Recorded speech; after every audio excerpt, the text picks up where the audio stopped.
is any behavior that gives you temporary relief, temporary pleasure, but in the long term causes harm, has some negative consequences, and you can't give it up despite those negative consequences. If you want to understand addiction, you can't look at what's wrong with the addiction, you have to look at what's right about it. In other words, what is the person getting from the addiction? What are they getting that otherwise they don't have?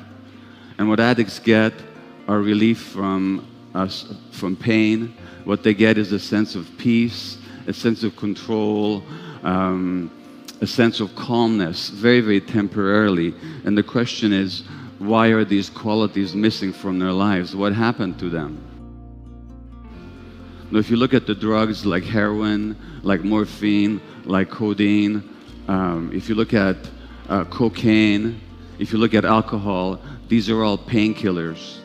One way or another, they all soothe pain. And that's what the real question in addiction is, not why the addiction, but why the pain. Now, if you want to ask the question of why people are in pain, you can't look at their genetics. You have to look at their lives. And in the case of my patients, my highly addicted patients, it's very clear why they're in pain, because they've been abused all their lives. They began life as abused children. All the women I worked with over a 12-year period, hundreds of them, they had all been sexually abused as children. And the men had been traumatized as well. The men had been sexually abused, neglected, physically abused, abandoned, and emotionally hurt over and over again. And that's why the pain.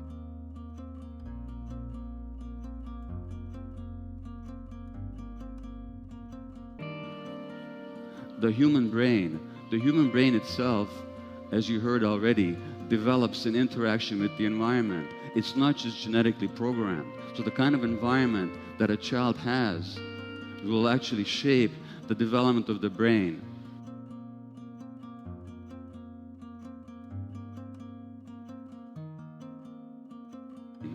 Dopamine is the incentive motivation chemical.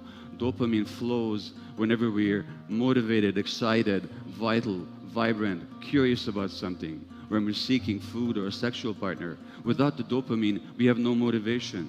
Now, what do you think the addict gets? When the addict shoots cocaine, when the addict shoots crystal meth, or almost any drug, they get a hit of dopamine in their brain.